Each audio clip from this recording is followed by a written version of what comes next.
میرے محترم، میرے محتشم، میرے مکرم بزرگوں اور معزز بھائیوں، یہ اللہ کے رسول کا دیا ہوا دین ہے کہ فرشتے جو جمعے کا ثواب لکھتے ہیں وہ اس وقت تک لکھتے ہیں جب تک خطیب خطبہ شروع نہیں کر دیتا۔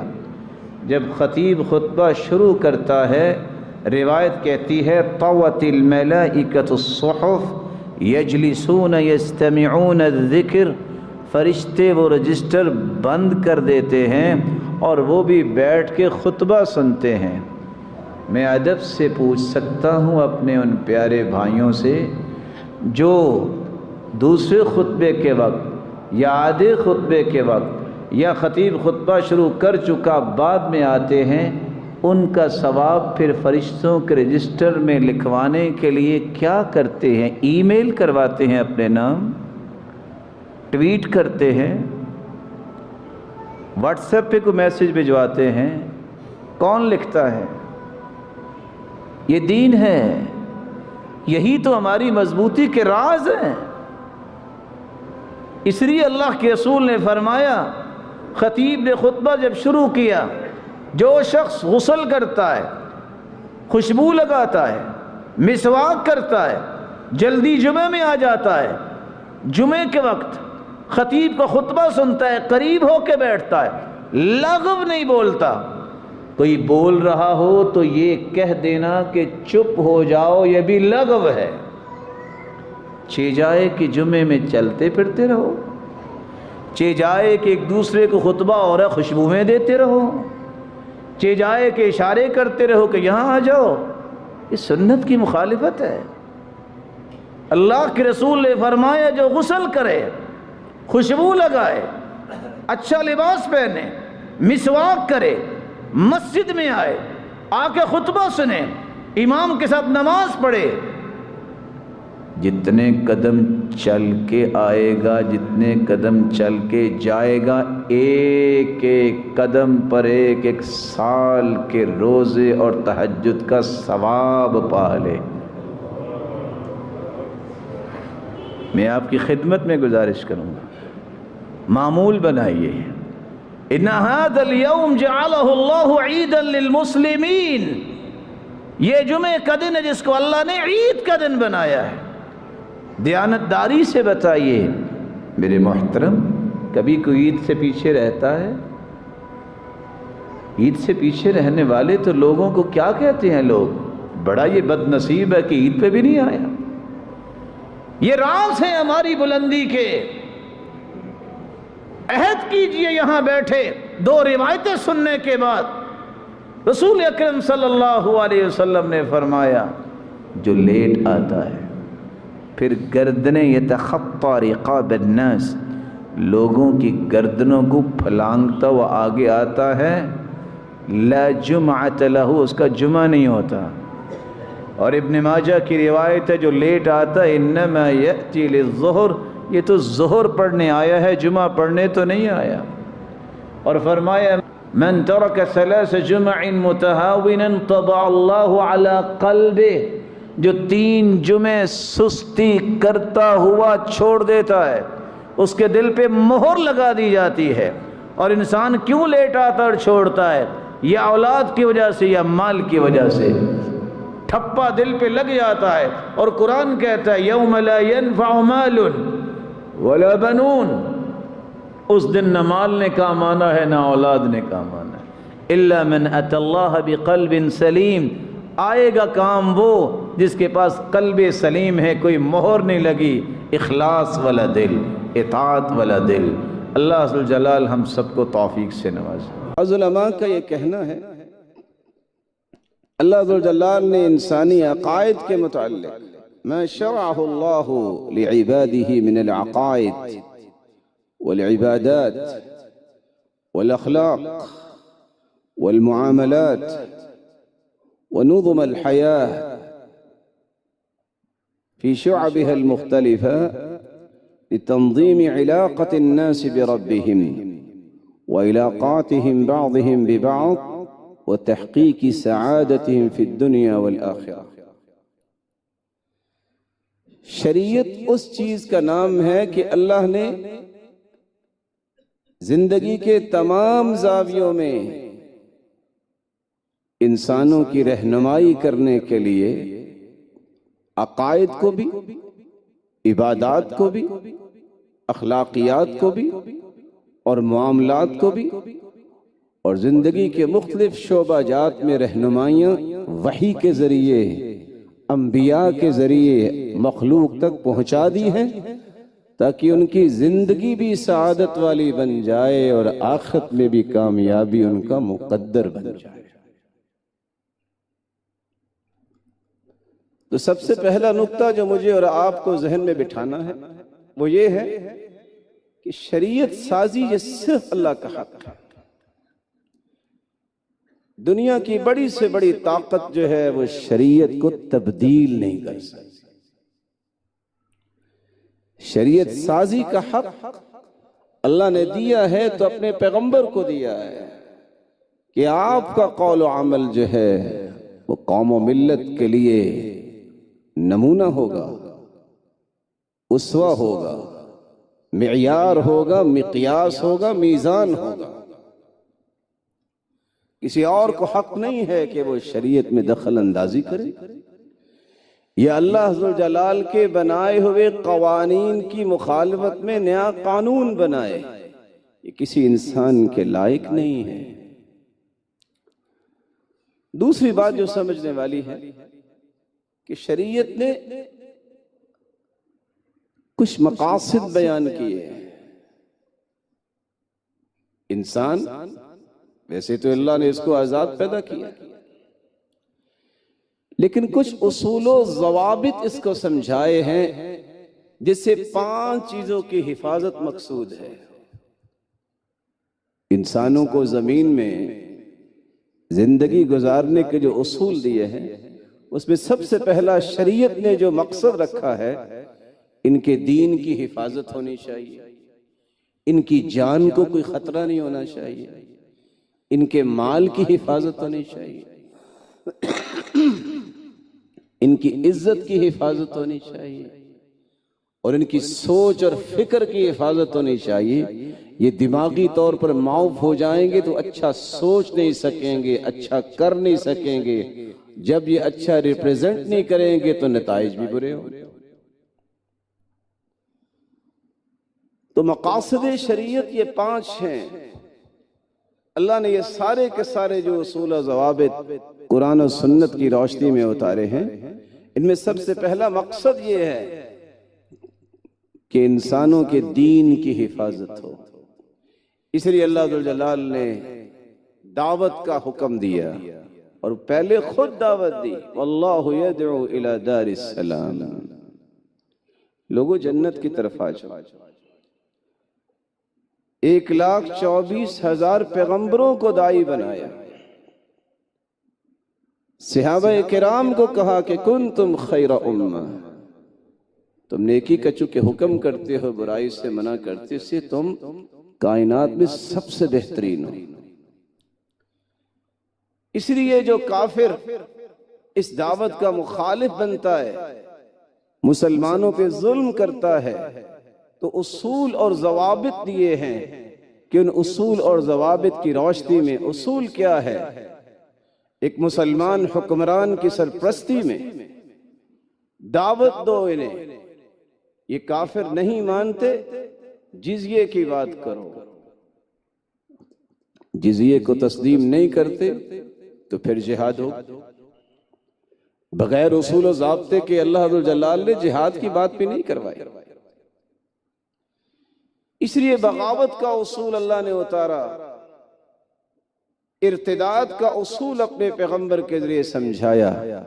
ارتداد کا مطلب یہ ہوتا ہے کہ بندہ مسلمان تو نہیں تھا، مسلمان ہو گیا ہے، اب اسلام کو قبول کر لینے کے بعد مرتد نہیں ہو سکتا۔ اس لیے حکم یہ دیا، من بدل دینا فاقتلوه، جو اپنا دین بدل لے اسے قتل کر دو۔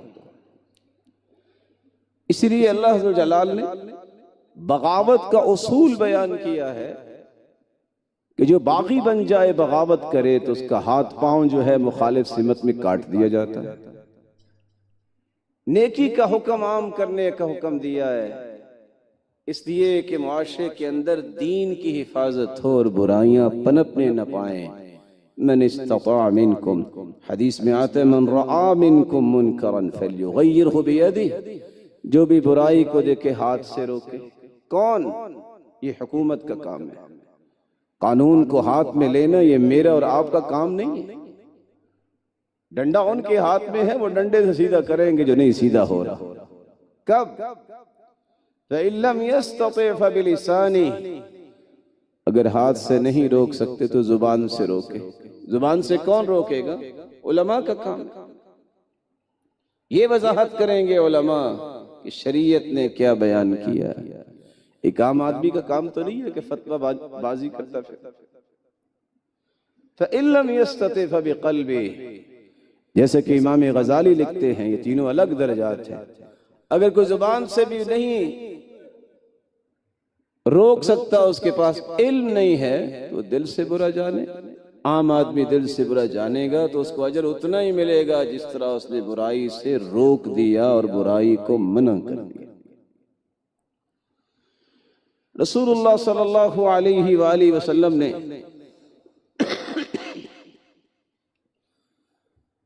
مقصد شریعت جو دوسرا ہے کہ انسانوں کی جان کی بھی حفاظت ہونی چاہیے، اصول دیے۔ کیسے جان کی حفاظت ہو؟ اگر آپ ایک ایسی کیفیت میں چلے گئے ہیں کہ آپ کے پاس کچھ بھی کھانے کو نہیں ہے اور آپ کی جان نکل رہی ہے، تو شریعت نے لکھا ہے انما حرم علیکم المیت والدم ولحم الخنزیر وما اہل بہ لغیر اللہ۔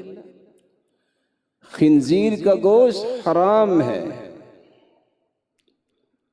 مردار کھانا حرام ہے، ذبح کرتے وقت بہتا ہوا خون حرام ہے، اور غیر اللہ کے نام پہ جو چیز ہوتی ہے وہ بھی حرام ہے۔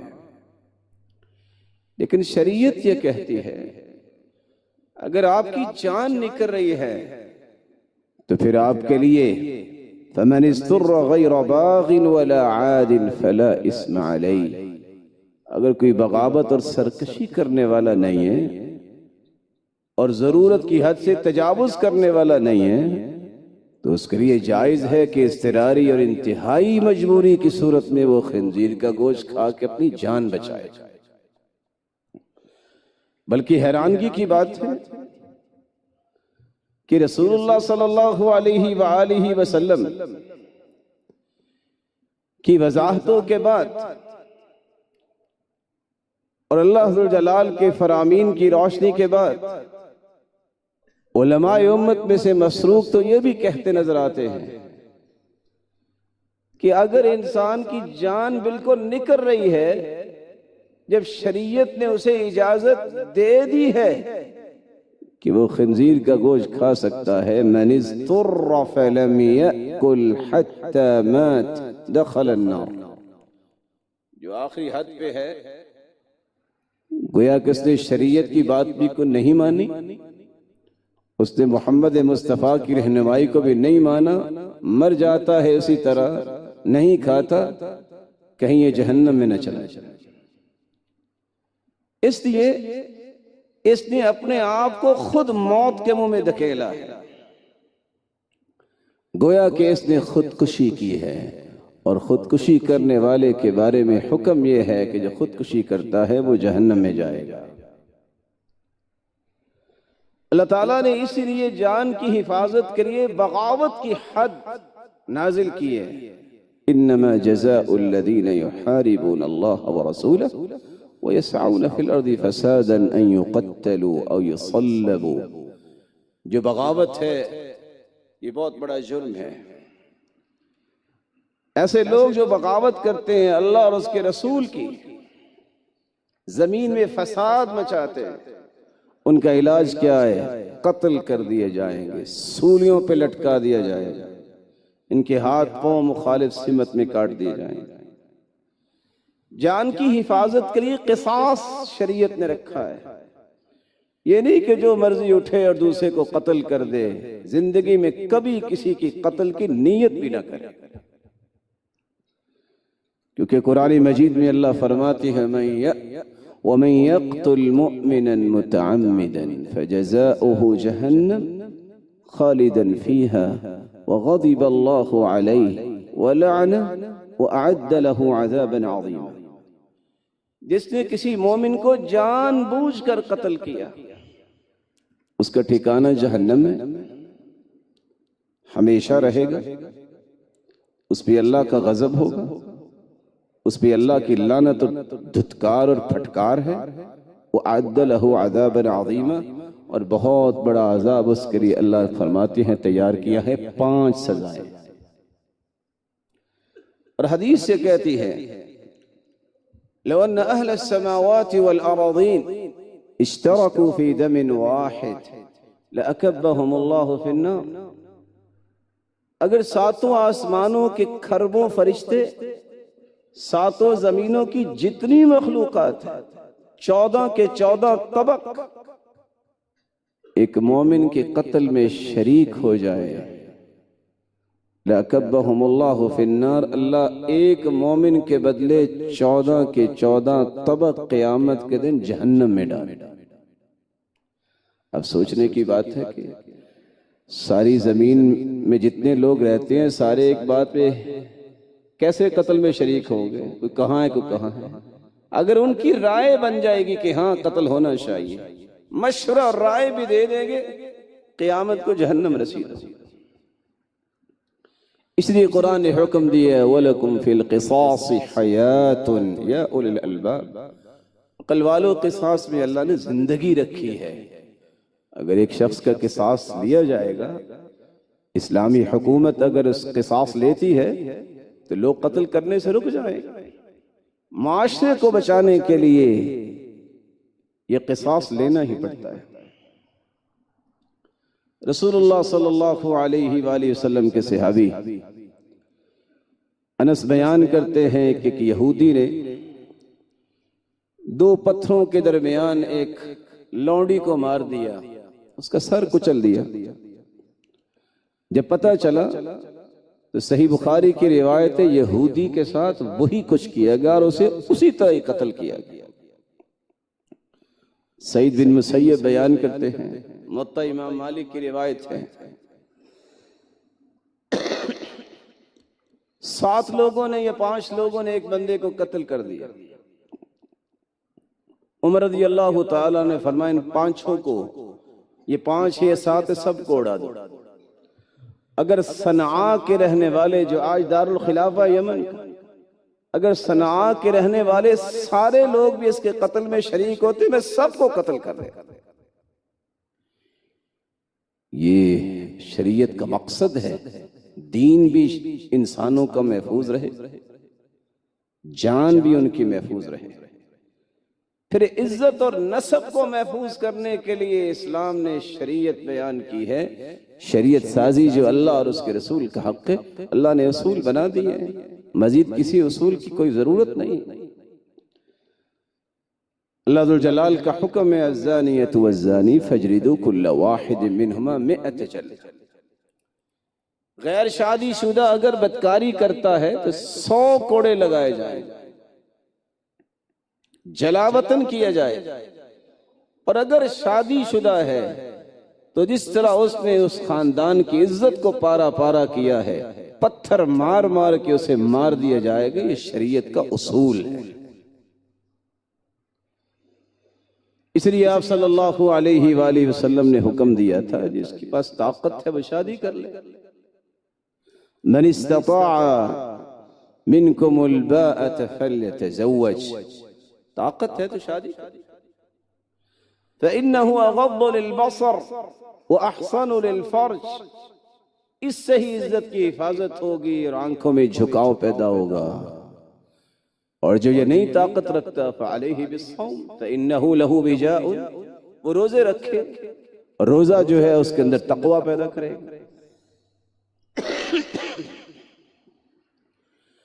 شریعت نے عزت اور نسب کی حفاظت کے لیے بہتان بازی کا قانون بنایا کہ جس نے کسی پہ بہتان لگا دیا، بدکاری کرنے والے کو اگر 100 کوڑے لگیں گے تو بہتان لگانے والے کو 80 کوڑے لگیں گے، 20 کا ہی فرق ہے، کہ کسی کی عزت کے بارے میں کوئی زبان نہ کھولے۔ اس لیے قرآن کہتا ہے والذین یرمون المحصنات ثم لم یأتوا بأربعۃ شہداء، جو کسی بھی نیک پاک اور بھولی بھالی عورت پہ تہمت لگاتا ہے، 4 گواہ نہیں ہے، 80 کوڑے لگائے، یہ فاسق کنسیڈر کیا جائے، یہ گواہ نہیں بن سکتا کہیں، ایز اے وٹنس اس کو پیش نہ کرو آئندہ سے۔ کب تک؟ جب تک توبہ نہ کرے۔ عزت اور نسب کی حفاظت کے لیے لواطت کی سزا رکھی۔ رسول اللہ صلی اللہ علیہ وآلہ وسلم نے فرمایا تھا لعن اللہ من عمل عمل قوم لوط، جو قوم لوط کا عمل کرتا اس پہ لعنت ہے، پھٹکار ہے، دھتکار ہے۔ بلکہ اللہ کے رسول صلی اللہ علیہ وآلہ وسلم نے تو فرمایا فاقتلوا الفاعل والمفعول۔ جامع ترمذی کی روایت ہے ایسا کرنے والا اور کروانے والا دونوں کو قتل کر دو۔ عزت کی حفاظت، انسانیت کی حفاظت کے لیے اللہ نے شریعت سازی کی۔ 2 صحابہ کا بھی اختلاف نہیں ہے تمام صحابہ میں سے اس کی سزا کے بارے میں، جیسا کہ امام ابن القیم فرماتے ہیں صرف فرق یہ ہے کہ اس کو سزا دینے میں کیا کرنا چاہیے۔ سیدنا ابوبکر صدیق اور سیدنا عبداللہ ابن عباس کا موقف یہ تھا الرمی من اعلی بناء فی البلد، جو شہر میں سب سے اونچی بلڈنگ ہو وہاں سے اسے نیچے پھینک دو، ثم اتبعہ بالحجارہ، اوپر سے پتھر برساؤ اس میں۔ سیدنا عمر اور سیدنا عثمان و علی کا موقف یہ تھا ان یلقى علیہ حائط، کسی دیوار کے نیچے کھڑا کر کے اس پہ دیوار گرا دو۔ سیدنا عبداللہ ابن زبیر کہا کرتے تھے حراق اللوط بالنار، اس کو آگ سے جلا دو۔ رسول اللہ صلی اللہ علیہ وآلہ وسلم کا دین بتاتا ہے جتنی قوموں کو عذاب ملا ہے سب سے زیادہ سخت عذاب قوم لوط کو ملا۔ پوری بستی کو اٹھا کے صدوم کو آسمان و زمین کے درمیان الٹا کر کے نکیلے پتھروں کی بارش کی گئی، اس لیے کہ انسانیت مسخ نہ ہو، انسانیت کی عزت، اس کا نسب قائم رہے، ان کی عزت میں کوئی فرق نہ آئے۔ رسول اللہ صلی اللہ علیہ وآلہ وسلم نے شریعت کے مقاصد میں سے جو 4تھا مقصد سمجھایا ہے وہ ہے حفظ عقل۔ شریعت یہ چاہتی ہے کہ کسی کی عقل خراب نہ ہو۔ عقل کی 3 قسمیں، عقل سلیم جو قرآن و سنت کی روشنی میں سمجھتی ہے، کام کرتی ہے، سوچتی ہے۔ عقل سقیم جو کہتی ہے نہیں میں بھی ایسا کر سکتا ہوں جیسے قرآن نے کہا ہے، حدیث نے کہا ہے۔ عقل میت، مردہ عقل وہ ہوتی ہے۔ عقل سقیم کا مطلب بیمار عقل۔ بیماری کیا ہے؟ انا ہے، ہٹ درمی ہے، ضد ہے۔ اور عقل میت کیا ہے؟ جو بالکل مسخ شدہ عقل ہے، اسے کفر کروا لو کہتے ہیں ٹھیک ہے، جو جہان کی برائی کا اسے کہہ دو وہ کرنے کو تیار ہو، یہ عقل میت ہے، مردہ عقل ہے۔ شریعت نے عقل سلیم کو پسند کیا ہے اور کہا ہے کہ عقل پہ کوئی اثر انداز نہ ہو۔ اس لیے آپ نے فرمایا لا تشربوا الخمر، شراب نہ پینا، فإنها مفتاح كل شر، تمام برائیوں کی ماں جو ہے وہ شراب ہے، جڑ بنیاد یہ شراب بنے۔ انما الخمر والمیسر والانصاب والازلام والانصاب والازلام الرجس، یہ پلید ہے شراب، جوا کھیلنا، یہ پانسے نکالنا، یہ تیر پھینک رہے ہیں، سیدھا گرے گا تو کام ہو جائے گا، الٹا گرے گا تو کام نہیں ہوگا۔ یہ اس طرح کے افلاطون جو اکٹھے ہوئے ہیں، کبھی کسی باوے کے پاس کو بیٹھا ہے، کوئی کسی باوے کے پاس بیٹھا ہے، قسمت کا حال بتاؤ، قسمت کا حال میرا رب جانتا ہے، کوئی نہیں جانتا۔ جس نے قسمت لکھی ہے وہی جانتا ہے۔ اس لیے شریعت نے حکم دیا، صحیح بخاری کی روایت، جو شراب پی لے 40 کوڑے لگاؤ اسے۔ بلکہ فرمایا من شرب الخمر کأسا، ایک گلاس کی شراب پی لے 40 دن تک اس کی عبادت قبول نہیں ہوتی۔ لم تقبل له صلاة 40 لیلہ۔ بلکہ رسول اللہ صلی اللہ علیہ وآلہ وسلم کا فرمان جو جامع ترمذی میں ہے وہ اس سے بھی آگے، فَإِنْ عَادَ فِي الرَّابِعَةِ، پہلی مرتبہ بھی 40 کوڑے لگاؤ، پھر دوسری مرتبہ، پھر تیسری مرتبہ، چوتھی مرتبہ کیا کرو؟ فَإِنْ عَادَ فِي الرَّابِعَةِ فَاقْتُلُوهُ 1444 جو جامع ترمذی کی روایت ہے، وہ تو یہ بیان کر رہی ہے کہ اگر پھر بھی باز نہیں آتا تو اس کی معاشرے میں ضرورت نہیں ہے، اس کی معاشرے میں پھر ضرورت نہیں ہے۔ کیوں یہ ایک نہیں 10 گھروں کو کیا خاندانوں کو برباد کرنے کا سبب بنے گا۔ یہی حدیث کہتی ہے کہ جب انسان شرابی بن جاتا ہے، نہ اسے ماں کا حیا رہتا ہے، نہ خالہ کا، نہ بہن کا، نہ بیٹی کا، اسے کوئی پرواہ نہیں رہتی۔ اس لیے آپ صلی اللہ علیہ وآلہ وسلم نے کل مسکر حرام، ہر نشہ آور چیز کو حرام قرار دیا ہے۔ حرام جو چیز ہوگی ہے وہ حرام ہے۔ جن کی عقل میت ہوتی ہے، مردہ عقل ہوتی ہے، وہ کہتے ہیں چلو ہم تو خیر علاج کے لیے پیتے ہیں، جبکہ شریعت یہ کہتی ہے ان اللہ لم یجعل شفاء امتی فیما حرم علیہم، جس چیز کو اللہ نے حرام قرار دیا ہے اس میں شفا رکھی نہیں، اس میں شفا نہیں رکھی۔ شریعت نے 5واں مقصد جو بیان کیا ہے مال کی حفاظت۔ اب یہ نہیں ہے کہ صبح سے شام تک ایک شخص کماتا رہے، جو مرضی اٹھے گن پوائنٹ پہ چھین کے لے جائے۔ قانون دیا ہے، نظام دیا ہے، شریعت دی ہے۔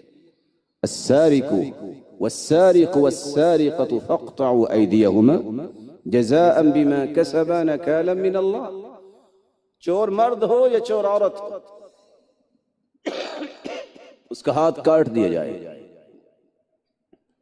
بلکہ آپ صلی اللہ علیہ وسلم نے فرمایا لعن اللہ السارق یسرق البیض فتقطع یدہ، صحیح بخاری کی روایت ہے 6799۔ لعنت ہے اس چور پر جو ایک انڈا چراتا ہے ایک رائے کے مطابق۔ اور بیضہ جو ہے عربی زبان میں اس ڈھال کو بھی کہتے ہیں، دشمن کے سامنے انسان ڈھال جو پہنتا ہے تاکہ اس پہ کوئی وار نہ ہو، جو اس کو چرائے اس کو اللہ کی طرف سے پھٹکار ہے۔ اور دوسرا معنی یہ ہے کہ ایک شخص انڈا چوری کرتے ہوئے عادت بنتی بنتی بنتی پھر بڑی بڑی چیزیں چرانا شروع کر دیتا۔ وَلَعَنَ اللَّهُ السَّارِقَ يَسْرِقُ الْحَبْلَ فَتُقْطَعْ يَدُهُ، اس چور پر بھی لعنت ہے جو رسی چراتا ہے اور آخر اس کا ہاتھ کاٹ دیا جاتا ہے۔ رسی چرانے کی عادت پہلے شروع ہوتی ہے، پڑوسیوں کے گھر سے رسی اٹھاتا ہے، نہ ماں کو پرواہ ہے نہ باپ کو پرواہ ہے۔ کرتے کرتے حبل عربی زبان میں اس آہنی تار کو بھی کہتے ہیں جس سے کشتیوں کو باندھا جاتا ہے، پھر بڑی چوری کرنے لگ جاتا ہے۔ تقطع الید فی ربع دینار فصاعدا، ربع دینار کی کوئی چوری کرے تو ہاتھ کاٹ دیا جائے گا۔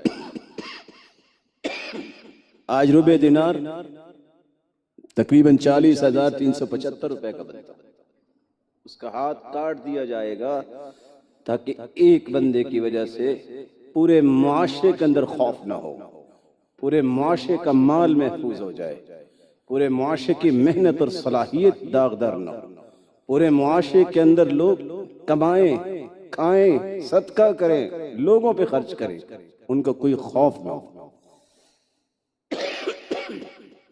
یہ 5 مقاصد شریعت نے بیان کیے ہیں، اور جتنی ضرورت تھی انسانیت کی اللہ تعالیٰ نے اس کا قانون بنا کے، وحی بنا کے، دستور بنا کے اتار دیا، انبیاء مبعوث فرما دیے، کتابیں اتار دی، کسی قسم کی گنجائش چھوڑی ہی نہیں۔ یہ آیت نازل کر کے الیوم اکملت لکم دینکم واتممت علیکم نعمتی، آج میں نے دین کو مکمل کر دیا ہے، اس میں کسی بھی نقص اور زیادتی کی ضرورت نہیں۔ جب اللہ نے مکمل کر دیا ہے تو پھر میں اور آپ کون ہیں جو کہیں کہ ہاں ابھی ضرورت ہے؟ یہ رب کہہ رہا ہے۔ یہ نعمت اسلام ہے، اس کی روشنی میں زندگی گزارنی ہوگی۔ لیکن اگر پھر بھی کسی نے ایسا کرنا چاہا کہ نہیں، ضرورت ہے کہ کچھ چیزوں کو تبدیل کیا جائے، تو شریعت نے 5 باتیں بیان کی۔ پہلی بات یہ کہی ہے من لم يحكم بما انزل اللہ فاولئک هم الظالمون، جو اللہ کے فیصلوں کے مطابق فیصلہ نہیں ہو کرتا، کہیں یہ نہ ہو کہ وہ ظالموں کی صف میں چلا جائے۔ اولئک هم الفاسقون، کہیں یہ فاسقوں کی صف میں نہ چلا جائے۔ اولئک هم الکافرون، کفر دون کفر، کہیں یہ کفر کے شعبے کا ارتکاب کرنے والوں کی صف میں نہ چلا جائے۔ افحکم الجاہلیت یبغون، کیا اسلام کی نعمت آ جانے کے بعد پھر بھی یہ جاہلیت کو پسند کرتے ہیں؟ کتنی بڑی بات شریعت نے کہہ دی، جبکہ جہالت کو اللہ کے رسول نے اپنے پاؤں تلے رون دیا تھا۔ کل امر من امور الجاہلیہ موضوع تحت قدمی، لوگوں آج میں اپنے پاؤں تلے جاہلیت کو روند رہا ہوں، یہ اللہ کے رسول نے فرمایا، بلکہ قرآن نے یہ فیصلہ سنایا، فلا وربک لا یؤمنون حتی یحکموک فیما شجر بینہم، میرے محبوب جب تک تیری بات کو حتمی بات، حتمی فیصلہ، اٹل فیصلہ کوئی مانتا نہیں، میرے نزدیک وہ مومن ہی نہیں۔ تو شریعت کے بعد جس کو اللہ کی وحی کہتے ہیں، جس کو محمد مصطفیٰ کا دین کہتے ہیں، اس کے بعد کسی چیز کی ضرورت نہیں ہے۔ اور یہی وہ منہج تھا جو اللہ کے رسول نے دیا تھا، ترکت فیکم امرین لن تضلوا ما تمسکتم بہما کتاب اللہ و سنت رسولی، میرے صحابہ میں 2 چیزیں چھوڑ کے جا رہا ہوں، ایک اللہ کی کتاب ہے، ایک اس کے رسول کی سنت ہے۔ جب تک اس کو تھامے رکھو گے کبھی گمراہ نہیں ہوگے۔ اگر ان دونوں میں سے کسی ایک کو چھوڑ دیا، یہ دونوں سے روگردانی کری، تو کبھی گمراہی سے بچ نہیں پاؤ گے۔ اللہ ذوالجلال سے دعا ہے کہ اللہ زندگی کے جتنے لمحات ہم سب کے باقی ہیں وہ قرآن و سنت کی روشنی میں گزارنے کی توفیق دے، اور قرآن و سنت پر عمل کرنے والوں کی صف میں شامل فرمائے، اور ہر قسم کے قول اور عمل، سوچ، فکر اور نظریے سے ہمیں محفوظ فرمائے جو اللہ اور اس کے رسول کے مخالف ہو، متصادم ہو، محارب ہو۔ اور اللہ ذوالجلال جس طرح تیرے گھر میں یہ سب تشریف فرمائے، ان روشن چہروں کو اپنی جنت میں بھی جمع فرما۔ وآخر دعوانا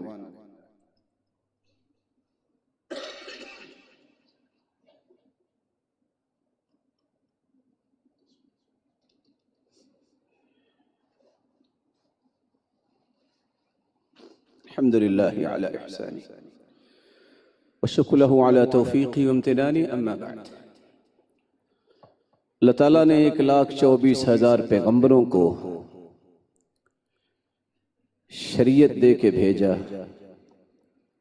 اور شریعت کو مکمل کر کے بھیجا، اور ان کو صرف 2 حکم دیے بنیادی طور پر۔ وَلَقَدْ بَعَثْنَا فِي كُلِّ أُمَّةٍ رَسُولًا أَنِ اعْبُدُوا اللَّهَ وَاجْتَنِبُوا الطَّاغُوتَ، میرے پیغمبروں سب سے پہلی دعوت تم نے یہ دینی ہے کہ عبادت صرف ایک اللہ کی، اپنی اپنی قوم کو سمجھاؤ۔ وَاجْتَنِبُوا الطَّاغُوتَ، اور ان کو طاغوت سے بچاؤ۔ طاغوت کس کو کہتے ہیں؟ امام ابن القیم فرماتے ہیں ما تجاوز به العبد حده من متبوع او معبود او مطاع ومراده من كان راضيا بذلك، ہر وہ شخص جو اپنی حد سے تجاوز کر جائے، اتباع تو اللہ کے رسول کی کرنی ہے، وہ کہے کہ اللہ کے رسول کی بات نہ مانو، میری مانو۔ عبادت تو اللہ کی کرنی ہے، جو اللہ کی عبادت کی بجائے کوئی انسان کسی کو سجدہ کر رہا ہے، کسی کی پوجا کر رہا ہے، وہ کہے ٹھیک ہے، وہ اللہ کی عبادت کی بجائے اپنی عبادت کروانے لگ جائے، اس پہ راضی ہو جائے، یہ طاغوت ہے۔ اور طاغوت کی 5 قسمیں ہیں۔ سب سے بڑا طاغوت شیطان ہے، اس لیے شیطان اس کے وسوسوں میں، اس کے بہکاوے میں آ کے نماز چھوڑ دینا، توحید چھوڑ دینا، شرک کی طرف چلے جانا، یہ سب سے بڑا طاغوت ہے۔ ابلیس کو اللہ عز و جلال نے سب سے بڑا طاغوت قرار دیا ہے۔ أَلَمْ أَعْهَدْ إِلَيْكُمْ يَا بَنِي آدَمَ أَلَّا تَعْبُدُوا الشَّيْطَانَ إِنَّهُ لَكُمْ عَدُوٌّ مُبِينٌ، یہ تمہارا دشمن ہے۔ اور عمر رضی اللہ تعالی عنہ قرآن کی اس آیت کی روشنی میں کہا کرتے تھے أَلَمْ تَرَ إِلَى الَّذِينَ يَزْعُمُونَ أَنَّهُمْ آمَنُوا بِمَا أُنزِلَ إِلَيْكَ وَمَا أُنزِلَ مِن قَبْلِكَ يُرِيدُونَ أَن يَتَحَاكَمُوا إِلَى الطَّاغُوتِ۔ طاغوت سے مراد، سیدنا عمر فرمایا کرتے تھے الطاغوت الشیطان، جیسا کہ امام بخاری رحمت اللہ علیہ صحیح بخاری میں روایت لے کے آئے۔ طاغوت کی دوسری قسم یہ ہے کہ اللہ کے سوا جب کسی کی عبادت کی جائے تو وہ خوش ہو کہتا ٹھیک ہے، یہ بھی طاغوت ہے۔ وَمَن يَقُلْ مِنْهُمْ إِنِّي إِلَٰهٌ مِّن دُونِهِ فَذَلِكَ نَجْزِيهِ جَهَنَّمَ كَذَلِكَ نَجْزِي الظَّالِمِينَ، جو یہ کہے کہ میں بھی معبود ہوں، میری بھی بات مانی جائے، میری بھی اسی طرح عبادت کی جائے، اللہ فرماتی ہے اس کا ٹھکانہ تو ہم نے جہنم رکھا ہے۔ اللہ تعالیٰ کی نازل کردہ شریعت جو کامل اور مکمل ہے، ایک شخص کہتا نہیں مانتا، میں اپنا فیصلہ نافذ کروں گا، یہ بھی طاغوت ہے۔ رسول اللہ صلی اللہ علیہ وآلہ وسلم نے اس لیے کتنی بڑی بات کہہ دی، فرمایا مہاجرین کی جماعت خمس اذا ابتلیتم بہن واعوذ باللہ ان تدرکوہن، میرے صحابہ میں اللہ کی پناہ مانگتا ہوں کہ 5 چیزیں تم میں آ جائیں جو ابھی تک میں نے نہیں دیکھی۔ لم تظہر الفاحشۃ فی قوم قط حتی یعلنوا بها، جس قوم کے اندر فحاشی اور عریانی عام ہو جائے اللہ عز و جلال کا عذاب یہ آتا ہے الا فشا فیہم الطاعون والاوجاع التي لم تكن مضت في اسلافهم الذين مضوا، اس قوم کے اندر بھوک عام ہو جاتی ہے، ایسی ایسی بیماریاں جو پچھلی قوموں کو پتہ ہی نہیں تھا یہ بیماری ہو سکتی، ایسی ایسی بیماریاں سامنے آتی ہیں۔ وَلَمْ يَنْقُصُ الْمِكْيَالَ وَالْمِيزَانَ إِلَّا أُخِذُوا بِالسِّنِينَ وَشِدَّةِ الْمَؤُونَةِ وَجَوْرِ السُّلْطَانِ عَلَيْهِ، جس قوم کے ناپ تول میں اگر کمی آ جائے، فراڈیے بن جائیں، وَيْلٌ لِّلْمُطَفِّفِينَ، لینا ہو جھکا کے لیں، دینا ہو اللہ معاف فرمائے۔ فرمایا جس قوم میں یہ آئے گا 3 عذاب آئے گا۔ اخذوا بالسنین، قحط سالی ہوگی، بارش ہوگی نہیں، اور بعض روایات میں آتے ہیں بارشیں ہوں گی لیکن کچھ اگے گا نہیں، بارشیں ہوں گی نقصان ہی ہوگی۔ وشدت المعون، زندگی کی گزر بسر تنگ ہو جائے گی۔ وجور السلطان علیہم، اور بادشاہ ظلم کریں گے۔ وَلَمْ يَمْنَعُوا زَكَاةَ أَمْوَالِهِمْ إِلَّا مُنِعُوا الْقَطْرَ مِنَ السَّمَاءِ۔ تیسرا، جب قوم کے لوگ زکوٰۃ نہیں دیں گے، آج افسوس سے کہنا پڑتا ہے 36 قسم کے ٹیکس دینے کے لیے سب بندے تیار ہیں، لیکن اللہ کا حکم جو ہے کہ 2.5% زکوٰۃ دینی ہے، کوئی نہیں دیتا۔ نیک لوگ اللہ والے ابھی بھی ہیں، زکوٰۃ نہیں جب دیں گے تو اللہ آسمان سے رحمتیں روک لیں گے، بارشیں بھی نہیں ہوں گی۔ اگر جانور اور بہائم نہ ہوتے تو اللہ ایک قطرہ بھی بارش کا اتارتا ہی نہ۔ وَلَمْ يَنْقُضُوا عَهْدَ اللَّهِ وَعْهْدَ رَسُولِهِ، اللہ اس کے رسول سے جو وعدے کر رکھے ہیں جب لوگ توڑنے لگ جائیں گے، إِلَّا سَلَّطَ اللَّهُ عَلَيْهِمْ عَدُوًّا مِنْ غَيْرِهِمْ، اللہ پھر ایسے لوگوں پر ان کے دشمنوں کو مسلط کر دیں گے۔ میں نے اور آپ نے اللہ کے ساتھ ایک کانٹریکٹ سائن کیا ہے، اشہد ان لا الہ الا اللہ، میں گواہی دیتا ہوں کہ اللہ کے سوا کوئی عبادت کے لائق نہیں، واشہد ان محمدا رسول اللہ، میں اس بات کی گواہی دیتا ہوں۔ میرا مقتدا، میرے لیے رول ماڈل، قدوہ اور اسوہ اور نمونہ ہے محمد مصطفیٰ صلی اللہ علیہ وسلم۔ اور پانچویں بات کیا فرمائی؟ وَمَا لَمْ تَحْكُمْ أَئِمَّتُهُمْ بِكِتَابِ اللَّهِ وَيَتَخَيَّرُوا مِمَّا أَنزَلَ اللَّهِ إِلَّا جَعَلَ اللَّهُ بَأْسَهُمْ بَيْنَهُمْ۔ صحیح الجامع کی روایت ہے 7979 اور سلسلہ صحیحہ کی روایت ہے 106 کہ اگر کوئی اللہ کے فیصلوں کے مطابق فیصلہ نہیں کرتا بلکہ اپنی مرضی سے اختیار کرتا ہے، ایسے معاشرے کے اندر خانہ جنگی کا عذاب اور مصیبت اور آزمائش آ جاتی ہے۔ آج گتھم گتھا ہے ہر شخص ایک دوسرے کے ساتھ۔ اس پیارے وطن میں، اس وطن عزیز میں مجھے اور آپ کو غور کرنا ہے کہ یہاں محبت کیسے آ سکتی ہے، احترام کیسے آ سکتا ہے۔ وہ اللہ کے قانون اور نظام کو پسند کرنے سے آئے گا، توحید کو غالب کرنے سے آئے گا، نالج کو، ریسرچ کو، انٹلیکچول اویئرنس کو۔ یہ جو فکری بیداری جب تک نہیں آئے گی اس وقت تک قومیں بلند نہیں ہوا کرتی۔ فکری بیداری یہ ہے کہ یہ وطن عزیز ایک بہت بڑی نعمت ہے، پوچھئے ان سے جن کے پاس کوئی وطن نہیں ہے۔ اللہ نے اس وطن کو کتنی رحمتوں سے نوازا ہے۔ اللہ تعالیٰ اس وطن کی بھی حفاظت فرمائے اور اس وطن کے محافظوں کی بھی حفاظت فرمائے۔ اللہ ذوالجلال نے کتنا موقع دیا ہے، امت اسلامیہ اور غیر اسلامیہ دونوں نے دیکھا ہے کہ اس وطن عزیز نے کتنا خوبصورت کردار ادا کیا ہے۔ حالیہ ایام میں کتنے اچھے انیشیٹو لیے ہیں۔ اس وطن عزیز کی ہر رہنے والے کی ذمہ داری ہے کہ اس کے امن کو تہوالہ کرنے والے جو ہیں ان کی صف میں کبھی کھڑا نہ ہو، قانون کو اپنے ہاتھ میں لینے والوں کے کبھی بھی حمایتی نہ بنے۔ وہ ادارے جو اس وطن کی حفاظت کے لیے کام کر رہے ہیں ان کے شانہ بشانہ کھڑے ہوں۔ اس وطن عزیز کی سربلندی کے لیے، اس میں نظام جو اسلام کے لیے وطن لیا گیا ہے، اس میں اسلام کے نظام کو رائج کرنے، محبت اور احترام کو رائج کرنے کا ایک ہی ضابطہ اور قانون یہ ہے کہ ہر شخص اپنی ذمہ داری کو سمجھے، سنبھالے اور شریعت کے مطابق خود بھی زندگی گزارے اور شریعت کے امور کو نافذ کرنے کی کوشش کرے۔ آج کل کہنے والے یہ کہہ رہے ہیں کہ قانون یہ ہے کہ 18 سال سے کوئی شادی نہیں کروا سکتا جب تک 18 سال کا نہیں ہو۔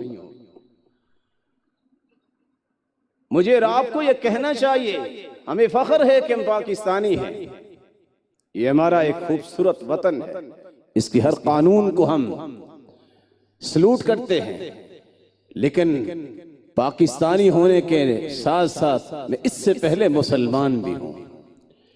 بینگ اے مسلم مجھے یہ ذمہ داری اسلام نے سونپی ہے کہ جس قانون کو اللہ اور اس کے رسول نے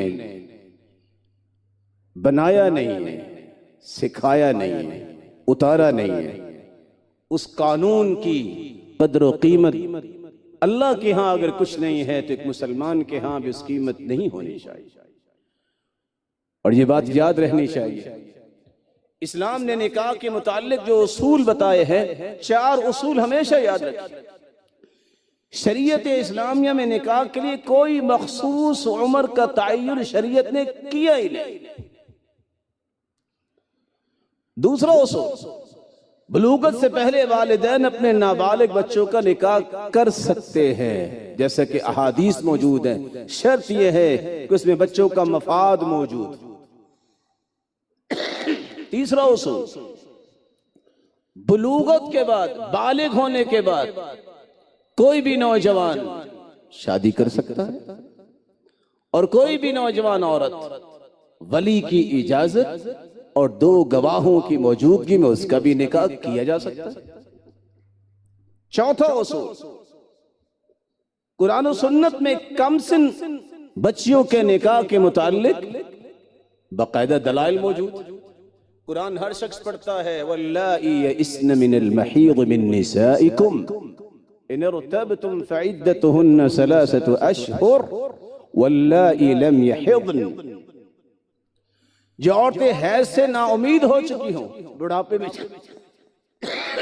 بڑھاپے میں چلی گئی ہیں، جو 50 سے اباب ہوں تو بس اوقات حیض کا خون منقطع ہو جاتا ہے، اگر تم شک کرو تو ان کی عدت 3 ماہ ہے، اور ان کی بھی عدت 3 ماہ ہے جنہیں حیض نہیں آیا۔ جو حیض والی عورت ہے اس کی بات ہو رہی ہے، اور جس کو حیض ابھی تک نہیں آیا، وہ بالغ نہیں ہوئی، اگر اس کا نکاح شادی ہوگی تو اس کی عدت بھی بیان کی گئی۔